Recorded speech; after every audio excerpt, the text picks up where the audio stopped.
अस्सलाम वालेकुम एवरीवन। अच्छा जी, हमारा फ़िज़िक्स का लेक्चर है। अब हमने चैप्टर मुकम्मल कर लिया था, तो एक्सरसाइज के एमसीक्यूज़ देखते हैं। इजी से एमसीक्यूज़ हैं। तो पहला एमसीक्यूज़ देखें, कहता है a particle is simultaneously acted upon by two forces of 4 and 3 Newton. The net force on the particle is.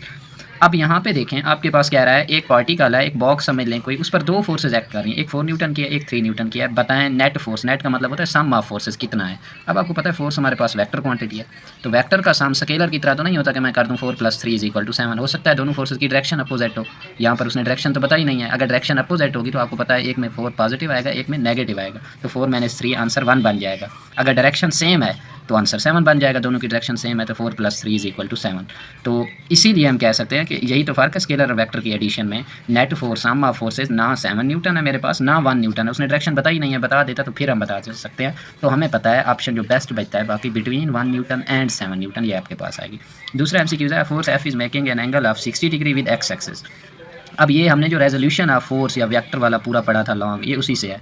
हमें पता है वहाँ पर एक्स एक्सिस का जो कंपोनेंट निकाला था F of x is equal to F cos theta था। जो वाई कंपोनेंट था वो लॉन्ग देख लीजिएगा, उसमें F of y is equal to F sine theta आया था। तो थीटा उसने बता दिया हमें 60 डिग्री। कहता है वाई कंपोनेंट, तो वाई का हमने फार्मूला पढ़ा था एफ साइन वैल्यू जो है थीटा की 60 डिग्री। ये हमारे पास आंसर आ गई। ये तो सीधा सीधा एमसीक्यू है। कहता है moment of force is called, moment of force star का दूसरा नाम है। मोमेंट का आपको मतलब बताया था, मोमेंट का मतलब डिस्टेंस होता है, ऑफ फोर्स तो distance multiplied by force, of का मतलब मल्टीप्लिकेशन, तो टार की बन जाता है।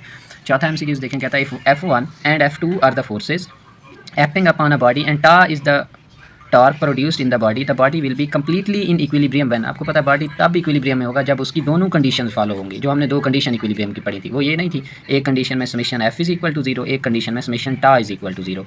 तो दो कंडीशन होंगी तो बॉडी कंप्लीट इक्विलिब्रियम में होगा, दोनों फॉलो नहीं हो रही होंगी तो कंप्लीट इक्विलिब्रियम में हमारे पास नहीं होगा। उसके बाद है आपके पास पाँचवा एमसीक्यू कीजिए, थोड़ा सा कंसेप्चुअल है। इसमें कहता है a shopkeeper sales his article by a balance having unequal arms of the pans. कहता है एक शॉपकीपर है, उसके पास जो बैलेंस है उसके पैन्स इक्वल नहीं है हमारे पास जैसे बैलेंस होते हैं। If he puts the weight in the pan having shorter arm, अगर वो हमारे पास वेट पुट करता है जो हमारे पास आपको पता है बैलेंस में यूज़ होता है, अगर वो शार्टर आर्म वाले में पुट करता है देन द कस्टमर, तो जो कस्टमर जो चीज़ लेने आया हुआ है उसको लॉस होगा या गेन होगा। तो यहाँ पर एक्चुअली टार्क की कैलकुलेशन है। टार्क आपको पता है बैलेंस जब चीज़ होती है तो टार्क रिजल्टेंट 0 हो जाएगा, चीज़ बैलेंस होनी चाहिए। अब हमने इक्विलिब्रियम की कंडीशन यहाँ पर अप्लाई करनी है, वो अप्लाई करेंगे आप दोनों तरफ का टार्क, दो जैसे बीम बैलेंस आपका होता है ना वही है हमारे पास। तो दोनों तरफ का टार्क हम देखेंगे तो टार्क आपको पता है इक्वल होता है आर क्रॉस एफ के।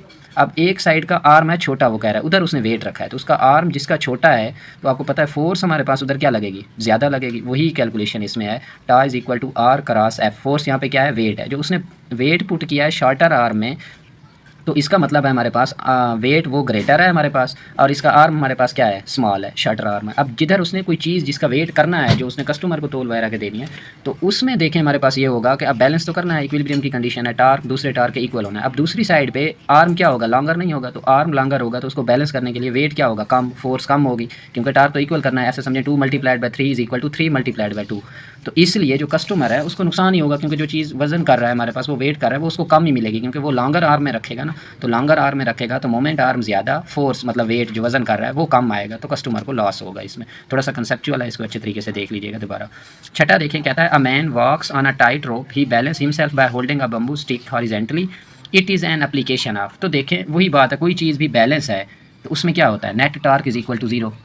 सीसा की भी हमने एग्जांपल पढ़ी थी, तो यही प्रिंसिपल ऑफ मोमेंट नहीं होता है, sum of clockwise torque is equal to sum of anti clockwise torque, तो इसका मतलब प्रिंसिपल ऑफ मोमेंट होल्ड कर रहा है। सातवां एमसीक्यूज है आपके पास, in stable equilibrium the centre of gravity of the body lies. ये एक ही लाइन पूरी इस टॉपिक में लिखी थी स्टेबिलिटी वाले में, कि जहाँ पर भी बॉडी स्टेबल होगी, जो कार्स वगैरह की एग्जांपल हमने पढ़ी थी, वहाँ पर सेंटर ऑफ मास और centre of gravity lowest position पे होता है, लोअर होता है। एक ही लाइन पूरे टॉपिक में लिखी थी, उसी से सारी एक्सप्लेनेशन आई थी कि सेंटर ऑफ ग्रेविटी चीज़ों को स्टेबल रखने के लिए लोअर रखते हैं, तो इधर भी हमारे पास लोएस्ट पोजीशन पे होता है जब स्टेबल इक्विलिब्रियम पे होता है।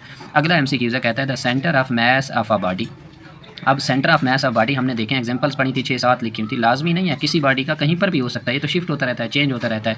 तो मे लाई विद इन, आउटसाइड और ऑन द सर्फेस, किधर भी हो सकता है। हर एक बॉडी का अपना सेंटर ऑफ मास होता है। अब हमें नहीं पता किसका किधर ही लाई कर रहा है, तो कोई फिक्स पोजीशन किसी भी बॉडी की नहीं बता सकते कि इसका सेंटर ऑफ मास इधर होगा या किसी दूसरी position. Cylinder resting on it's circular base is in, तो सर्कुलर बेस वाला सिलेंडर है, नीचे आपके पास ये देखें बनी हुई है, इस सिलेंडर को आप कंसीडर करें, नीचे आपके पास बनी हुई है ये इमेज, इस सिलेंडर को स्टैंडिंग पोजीशन में आप वो करें, लेट करें।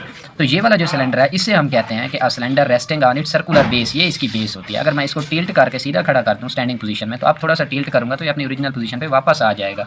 तो इसे हम कहते हैं कि a cylinder resting on it's circular base is in stable equilibrium. यही पढ़ा था कि बॉडी को टिल्ट करें दोबारा अपनी पोजीशन में वापस आ जाए, तो वो किस में होता है, स्टेबल इक्विलिब्रियम में। यही इस सिलेंडर के लिए होगा। इसको टिल्ट करें थोड़ा सा, ये बेस होती है एक्चुअली। इसे तो नीचे लाना, उसने कहा बेस पर हमारे पास खड़ा हुआ है सिलेंडर, तो ये जब बेस इस बेस पर खड़ा होगा तो थोड़ा सा टिल्ट करेंगे, वापस आ जाएगा stable equilibrium. Centripetal force is given by, इधर गलत लगा निशान आपके पास, सेंट्रीपिटल फोर्स का फार्मूला पड़ा था आखिरी टॉपिक हमारे पास, FC is equal to mv²/r। तो ये इसका आंसर है हमारे पास। होप सो सारे MCQ समझ आ गए होंगे। अगर किसी को इशू हो तो पूछ लीजिएगा बाद में।